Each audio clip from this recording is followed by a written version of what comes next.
महाराष्ट्र के नवनिर्वाचित मुख्यमंत्री और दक्षिण पश्चिम नागपुर विधानसभा क्षेत्र के विधायक लाडले देवा भाऊ के फंड से आज 25 दिसंबर को सुबह संत श्री कैकाड़ी महाराज उद्यान बैनर्जी लेआउट के उद्यान के लिए विभिन्न विकास कार्यों और सौंदर्यीकरण का भूमि पूजन किया गया। साथ ही जय भीम नगर डांग स्टील के पास काशी नगर साहू किराना गली के निकट रास्ते का भी भूमि पूजन किया गया, जिसमें पूर्व नगर सेवक विशाखा बांते, भारती बुंदे, वंदना भगत, रमेश सिंगारे, सभी बूथ प्रमुख, सभी आघाड़ी के पदाधिकारी, पूर्व नगर सेवक, नगर सेविका, कार्यकर्ता और नागरिक बड़ी संख्या में उपस्थित थे।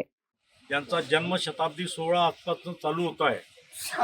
हे भारतीय जनता पार्टीला 2 खासदारावरून आज सत्तेत आणेपर्यंत यांचा जीवन प्रवास झालेला आहे। यांना भारतातर्फे विविध पुरस्कारांनी सन्मानित केलेला आहे। त्यांचा स्वभाव हा किती मनमिळावू आणि किती शांत होता या आपल्या प्रत्येकाला माहित आहे।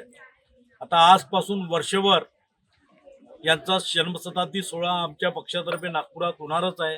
त्याचप्रमाणे आपल्या इथले नगरसेविका विशाखाताई बांते यांनी या सोहळ्यानिमित्त इथे भूमिपूजनाचा सुद्धा कार्यक्रम वंदनाताई भगत, भारतीताई बुंदे यांच्या सहकार्याने इथे भूमिपूजनाचा सोहळा सुद्धा आयोजित केलेला आहे।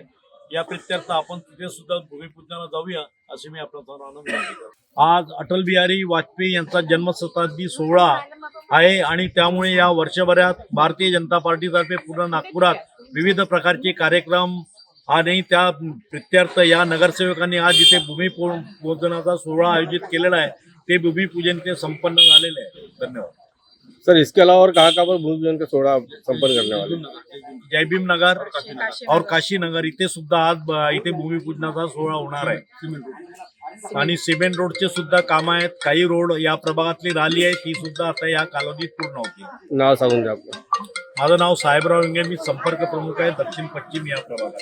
आज आपल्या या बगीचात आपल्या नगरसेविका विशाखाताई बांते, बुंतेताई आणि वंदनाताई भगत यांच्या सहकार्याने माननीय मुख्यमंत्री देवेंद्रजी फडणवीस यांच्या फंडातून 80 लाख रुपये इथे सँक्शन करून या लोकांनी आणले आणि विविध प्रकारची या बगीच्यातली कामं याचं भूमिपूजन सोहळा आज इथे संपन्न झाला।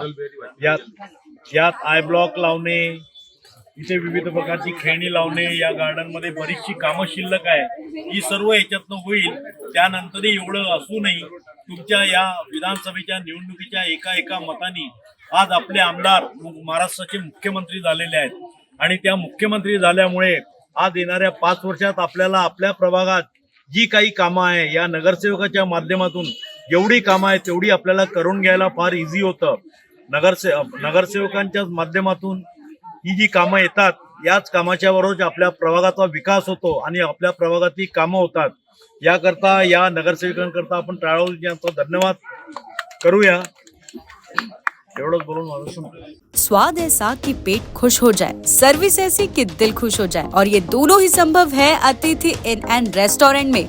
यहाँ टेस्टी ऑथेंटिक साउथ फूड के साथ साथ डीलक्स एसी रूम है अवेलेबल, वो भी नागपुर शहर की एकदम प्राइम लोकेशन पर। पार्किंग सुविधा भी उपलब्ध। डाइनिंग और स्टे का टेंशन खत्म, क्योंकि सॉल्यूशन है अतिथि in and restaurant.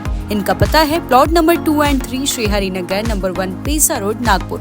For more details contact them on 9860603713 and 9822760514।